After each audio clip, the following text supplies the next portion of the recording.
first off then, Coleen, just sort of tell us about the tour. Tell us all about Naked. Tell you all about Naked. Wow. Yeah.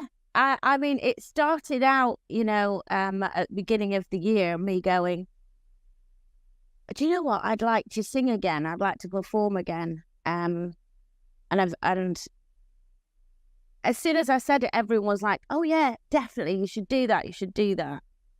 And I spoke to my manager and Phelan and stuff and at Bold, and it kind of went from just a thought to all of a sudden it's happening.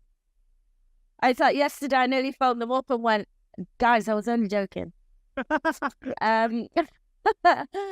But it's just been something on my bucket list. I've been thinking about, I guess because of my family and what's happened to, my sisters, and we lost Bernie, and now Linda with her diagnosis, where it's gone, the cancer's gone to her brain. And I've never, ever done anything on my own.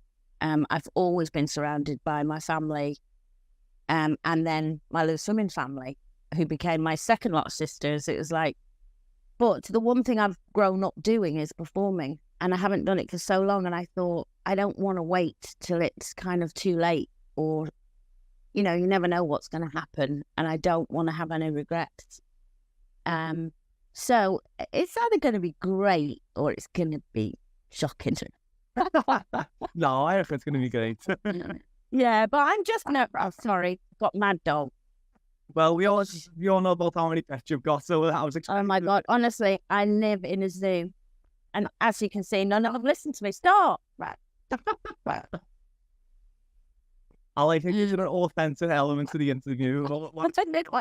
So they will stop in a minute. Yeah, so that's my life. I can't even speak because dogs bark. That's probably just brought a bird in. That's fine. Anyway. Is that one of the reasons why you want to go on stage solo, so you're not interrupted by the dogs anymore? Honestly, I just want a bit of peace. Dogs and people. Like, leave me alone for a minute. Yeah, so no, it's just something, like I said, I've always wanted to do. My God, the dog. Yeah, I'm putting my heart and soul into it. And I've kind of picked the places. I didn't want to instantly do a big, massive venue tour, 2,000 or 3,000 seaters. I'm really not that confident. I'll be happy if I sell 10. So I wanted to do the smaller theatres and also do the kind of smaller towns to begin with that don't really get a lot of people going there. Most people go on tour and hit all the massive towns.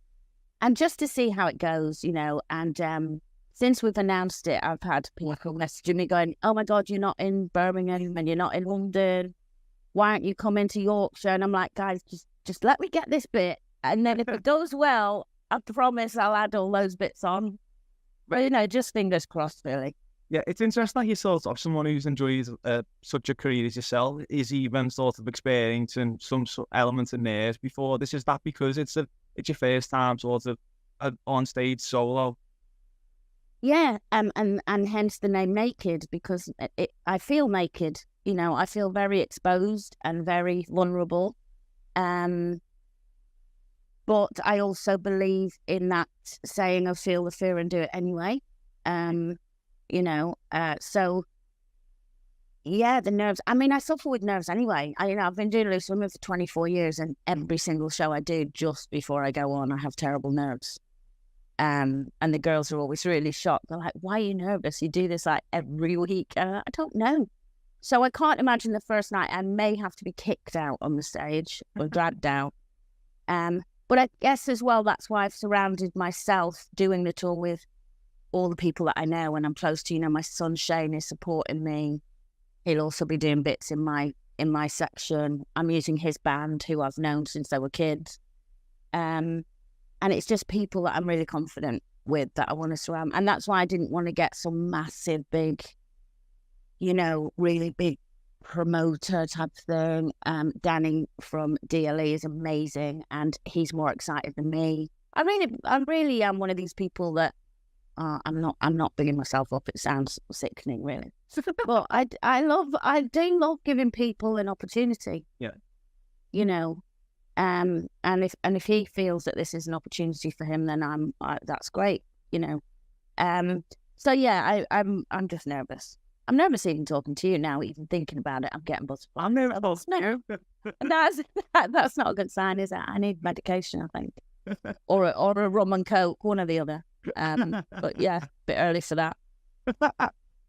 So even though you're going on stage solo, it's still very much a family affair, sort of, with how you've sort of orchestrating the show. Yeah, absolutely. Like I said, just people that I've known for years who know me, you know, who know my character.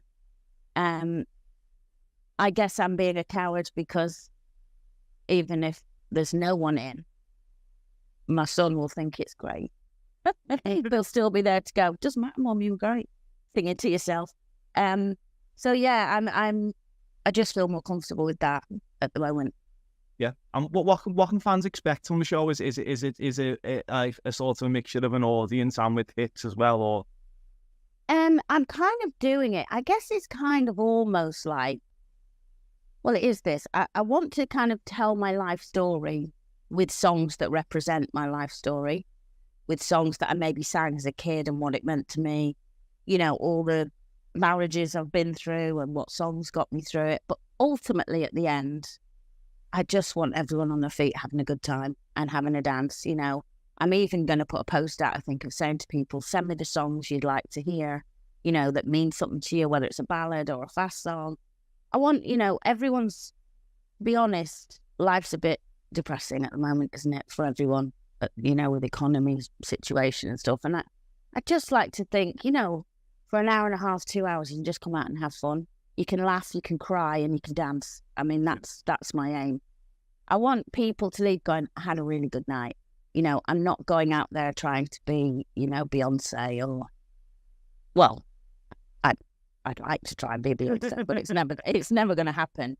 But yeah, you know, so I don't know. I don't know what to expect because I've never done it. And also I've always had the security blanket of being surrounded by my sisters. So it just all feels, I mean, even my sisters are nervous for me.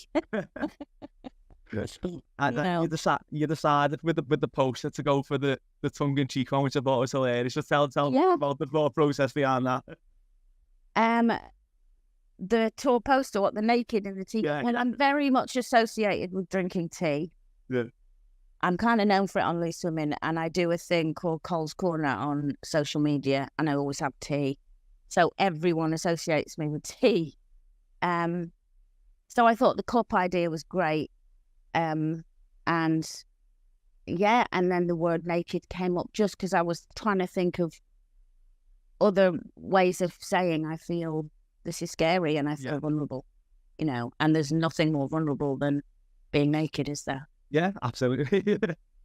But I've had many people messaging me going, are you actually going to be naked? I'm like, well, if that makes you buy a ticket, absolutely. Buy a ticket and find out. Whatever the fans want. Yeah. Who knows, if it's actually dying on its ass, I might just start taking my clothes off. At least they'll leave having a laugh. So yeah, that's it. And the show's coming to Merseyside on March 23rd next year. Just how excited are you to bring it to the region?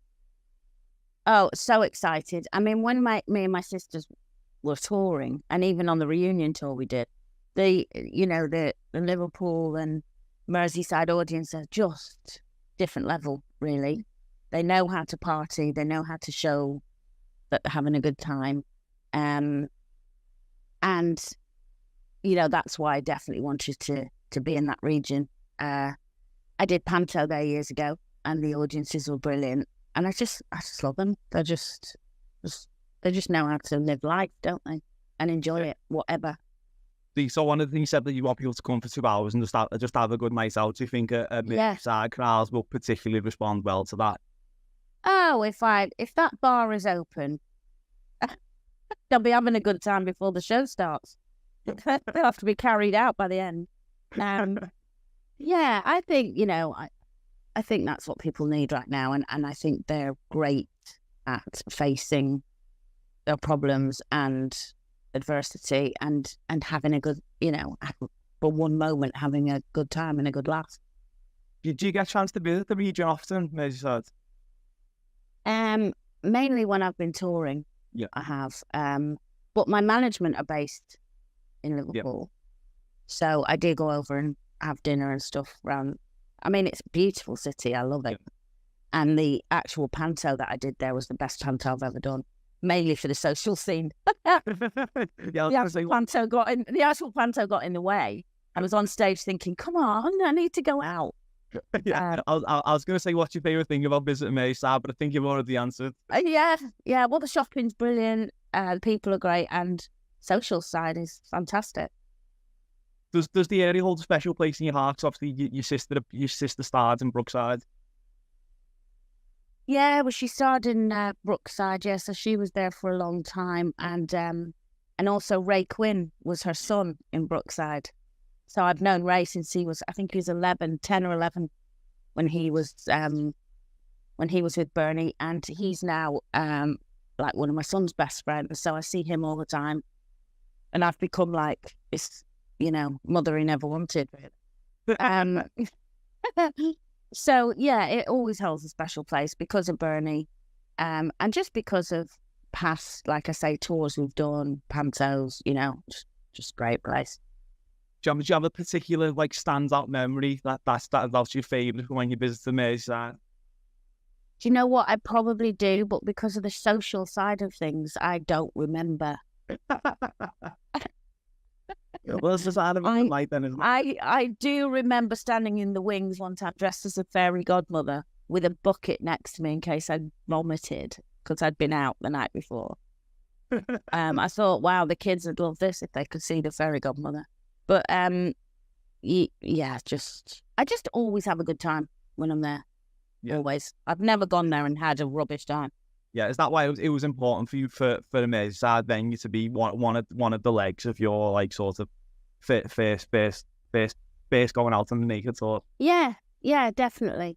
But it's like all of them really, because I've toured all my life with my family, and we've done kind of all the cities and stuff, and they all mean something in a way. But I wanted to go back and do the kind of smaller suburbs of those cities. I don't want to put pressure on myself of trying to fill, Liverpool Empire, which is about 3,000 people or something. That's just too much pressure. So I wanted to do the smaller venues. Honestly, it started out as just I'd really like to do this, but can I do it kind of quietly? Yeah. And the response so far, even from yesterday when it kind of was announced on Instagram and social media, the response, my phone nearly exploded. And it kind of melts my heart, because the public in this country are totally what made me and my sisters as successful as we are, and still to this day are always with me. They're just fantastic, all of them. It's not necessarily the big people in the industry that have kept you there. It's kind of the public. Yeah. And I don't know whether that's because they feel they've grown up with us too, because we were so young when we started, and maybe they just see us as like an extended family. But that's how it feels to me, genuinely. I know it sounds icky, but I can't ever thank the public enough, because I wouldn't even be sitting here today talking to you if it wasn't for them. And the fact that you still, even as someone who's enjoyed such a successful career as yourself, you're still doing new things, and for those things to be sort of greeted with the outpouring of support that it has done, that must mean a lot. Oh, and it's very, very humbling, actually. But equally, sometimes I feel like I'm going to cry a lot on this tour. Because if I walk out and see those people, I'll probably cry before I even open my mouth to sing, just because I don't, I do care, obviously, but we're in an industry where the big bosses or whatever, don't get me wrong, Lee Shuman has been my second home for 24 years, so I'm appreciative of that. But, I'm in an industry now where age is an issue, gender's an issue, and you're constantly fighting it. and kind of constantly in some form being told either you're too old or you're not the right size or you're a woman. And I kind of feel that battle all the time.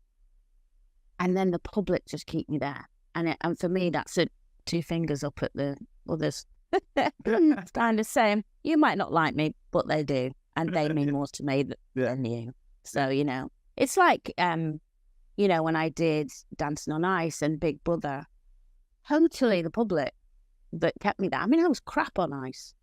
But, you know, they kept me in week after week after week. And the judges wanted me out, understandably, because I was rubbish.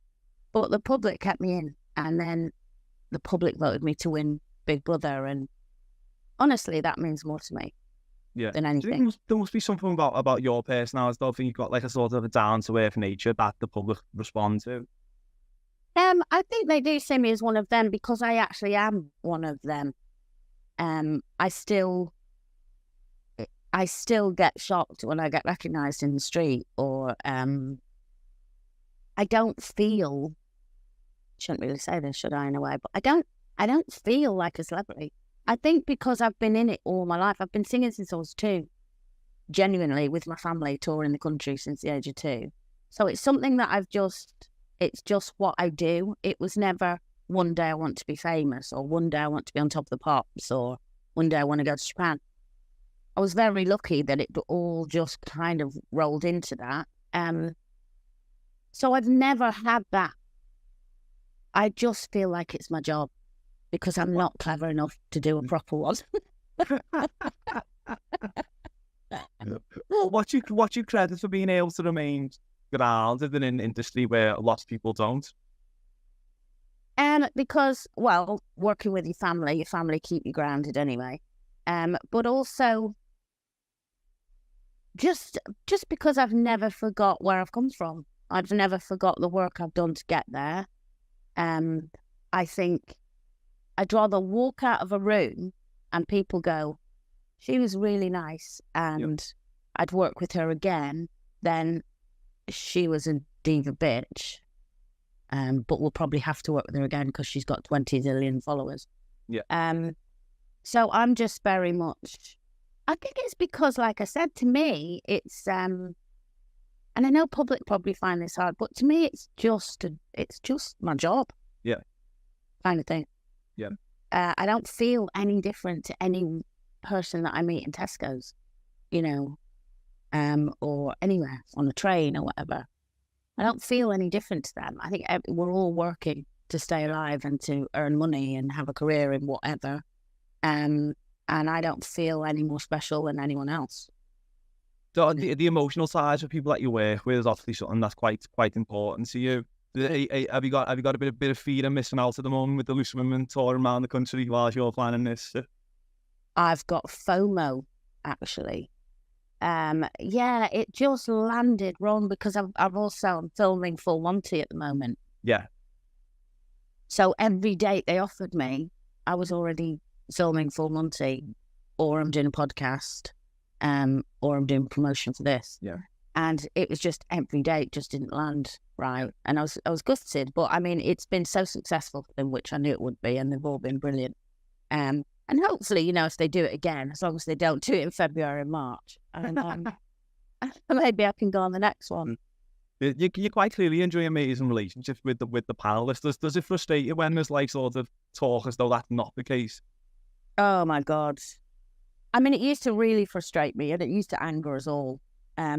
But now we actually laugh about it because it's hilarious. I mean, reading, you know, front covers of whatever and finding out, you know, me and Ruth are having a feud, or, I mean, the last one was apparently I was leaving to do my own TV show.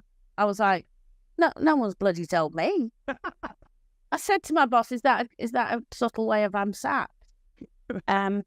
So it's just hilarious, really. In one way, it's great because it keeps it out there. Yeah. You know, all publicity's good publicity, I suppose. But yeah, it is a bit frustrating because it always seems to be Loose Women, and it's always seems to be they're trying to find this fight because it's women. They don't do that if it's.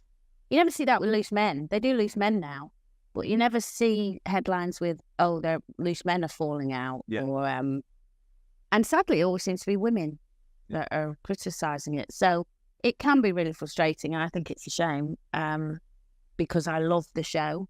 And I think it's the only show of its kind right now on telly that covers every age. So I think it's a shame that they're constantly bashing it. But, you know, we're still there every day. So yeah, I suppose the nature of the show as well is that it's people airing their sort of unfiltered views, and disagreements on air come from that. So I don't know whether people just read into that too much, maybe. Well, I think sometimes, you know, I think they forget that it's a personal opinion show. Yeah. And not everyone's going to agree with your opinion. Yeah. So that can be difficult sometimes. There's not many like that, really, an opinion show to that level. So yeah, I think, but then that starts debate, so that's good. Yeah. But equally on the show, if there's no point of us all sitting there and all agreeing with every topic, because that's really boring. So sometimes we can get really heated with each other, but by the advert break, we're laughing again. Yeah. You know, never not speaking at the end of it, but straight away that's picked up. And the next thing is we've fallen out and walked off the show and stuff. And it's rubbish, but whatever. As for you, are you enjoying Loose Women just as much as ever? You know, it's 24 years you've been doing it. Just still. Do you know what? I'm actually enjoying it. I think more than ever. I really am, and I think in the last couple of years I've become a very different. I mean, in one way, I've become a more confident person. I've kind of found my own voice because I was a bit of didn't want to upset anyone, you know, and didn't want to say no to anyone in case they thought I was being difficult. So I'd get myself in situations where I'd think, I really wish I hadn't done that. But now I've found this confidence to say, you know, I've changed management after years and years, and they've been brilliant. But it was a big risk, and but one that's proved absolutely well worth taking. And just being able to go, no, I don't want to do that, because me and my sisters are from an era where we actually should be sitting in mansions and having staff and being able to do what we want. And we were just ripped off our whole lives, you know, and I'm tired of it. So now when I feel that someone's taking advantage or trying to rip me off, I go, no, I'm not doing it. And if that means you're never going to work with me again or you're not going to offer me anything else, that's fine. But I cannot be ripped off anymore. Obviously, your platform on Loose Women you've used to sort of bring a voice to loads of very important causes. I know you spoke very bravely recently about your cancer scare. Skin cancer, yeah. Yeah. I was just wondering, sort of, if you give us an update on how that's been for you and how important you feel it is to sort of raise awareness. Because I know a lot of people. Yeah, I'll be honest with you. When they first asked me to talk about it on Loose, because I'd known for ages, I just didn't really tell anyone. When they first asked me to mention it, I was like, oh, it just felt it's very dramatic. And it isn't really dramatic. I mean, it's dramatic because it's cancer, but it's not, it's so early stages, and one of them's already gone, the one that I had on my shoulder. You know, I'm not having chemo or anything like that. And the other bits they found they're saying later on in life that will turn to melanoma, which is, skin cancer, which is what my auntie died of a couple of years ago, in her 80s though. So because of what my sister's going through, I felt it was a bit, I don't know what I felt. I just thought, I don't want to look like I'm jumping on a bandwagon or... But, so anyway, they convinced me to do it, and I mentioned it. And I cannot tell you, the response was incredible. Probably the biggest response I've ever had about anything. And the amount of people, I would say 90% of the people that were messaging me, all going, oh my God, I've got something I've been worried about. I'm going to go to my doctors. And then people saying, because of you, I went to my doctors and it's been caught in time. I honestly, at that point, never realised how massive skin cancer is. And it really, really is. I honestly didn't realise. And also, I think because people go, oh, well, skin cancer, they can just treat that. well, they get it in time, like any cancer, but equally you can die from it. So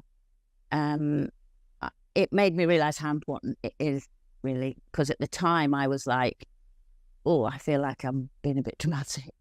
No, but I think it needs someone to speak out about it, so then, because I think it's one of them things that people just go, I'll leave that with, I like, don't treat it with the seriousness that, like, it may need. Well, I think because, it's very prevalent as well in 50s and above, because like my skin cancers that they found are from childhood. So that's been building since childhood, which freaked me out. But also, you know, as you get older, especially women going through menopause and things like that, your skin changes. And so you just go, oh, it's a bit of dry skin, or, oh, I've got another, dark spot there or something. And it doesn't, the things I found didn't make me ill. They weren't really causing me any problem. I just kept thinking, why won't that clear up? And I think that's the problem, but people go, it's fine. Yeah. And the majority of it, like when I went to the doctor, the first thing he says was, well, I went about something else, and then I showed him that, and he was like, oh, that's melanoma. And I was like, no, I didn't come for that. Thank you. It just came about a little cyst. Anyway, but the first thing he had to check was the backs of my legs. Well, I was like, why is he checking the backs of my legs? And he was like, because that's where it shows up the most. And also people never check the back of themselves. Yeah. We can all look in the mirror and check the front, but no one ever checks the back. And that's where the majority comes up, at the back of your legs and on your back. And so now I'm going to go to a skin specialist in London and just get a full checkup, fine tooth, head to toe. The cancer's obviously, it's an awful illness that's affected everyone, but everyone's family, but it's also affected yours. So how important is it that, like, you've used your voice to raise awareness of that, and also the fact that you're now you take a part in the Real Full Monty again, which is obviously such an amazing cause. Yeah, it's really important. I always say this: if you can save one life by either speaking, on loose or doing Real Full Monty, then it's absolutely worth it. And the Real Full Monty is really, it looks great on the night and we have the best time, but it's really intense filming. I mean, we film it over like 3 months. It's really hard work. But the response after is incredible. I mean, every year someone goes, while I was watching, I checked my breast and found a lump. But because of you, I went. Not because of me, because of the show. Yeah. Because of the awareness. And it saves lives every year. And if I can be a part of that for as long as they want me, I'll do it. I mean, Full Monty especially is so close to my heart because, I had 3 sisters affected. One of whom I've lost and one that's extremely ill. Still here, but extremely ill. And so it's very close to my heart. Yeah. And so for you, how do you find time to relax amongst all of that? So you've got loads of the show coming up, the work on Loose Women, the Real Full Monty. How do you find time to relax? Like, what's your? I think we covered this at the beginning. I'm going on tour to relax. I'm seeing it as a holiday. That's the real reason. That's the only reason. I haven't got time for a holiday. Can't really afford one, I'll be honest, right now with everything that's happening. But let me tell you, going on tour is going to be like 2 weeks in the Maldives to me. Okay. So I was given the idea of this by a segment on the show when Judy Love didn't know that you were previously in a married to Shane. Yeah. So he done a feature called Loose or Lie. So I wanted to do a similar thing. It's obviously going to be away from your Loose Women panelists for while you're on tour. So I wanted to see just how much you knew about your Loose Women panelists. So I'm going to give you a series of facts, and you need to tell me which one that I'm playing loose with the truth in a game I'm calling Yes or Nolan.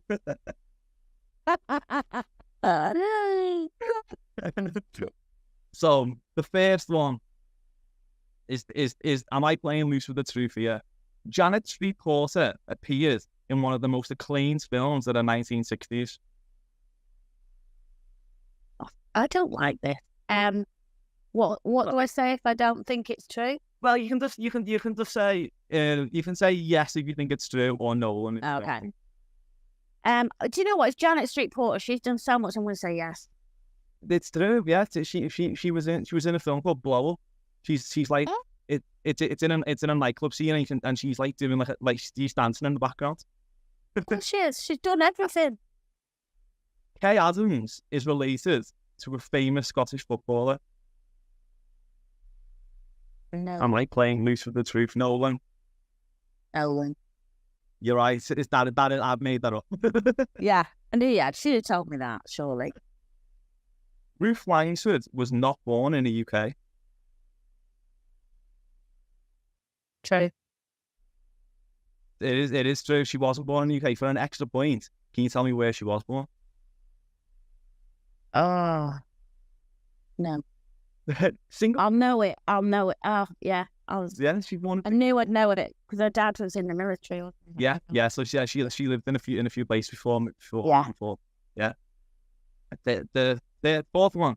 Before she was happily married to Joe Swash, Stacey Solomon once dated a US TV star.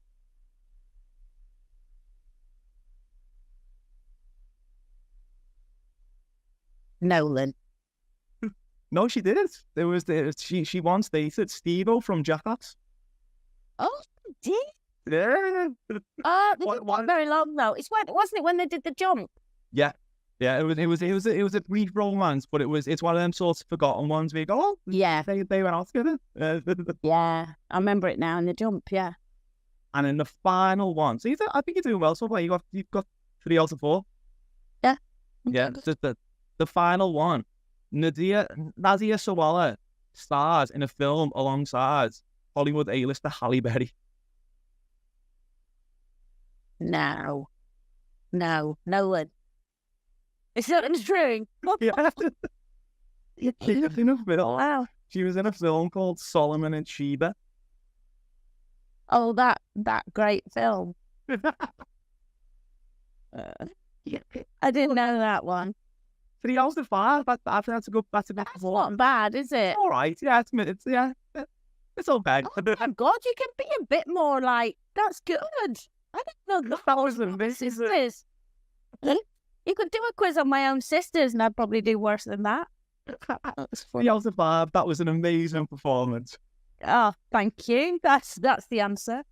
Well, Coleen, thanks so much for being so generous with your time, and I can't wait for the show to come to a mid. Oh, well, thank you. March 23rd next year. Yeah, I definitely want to go.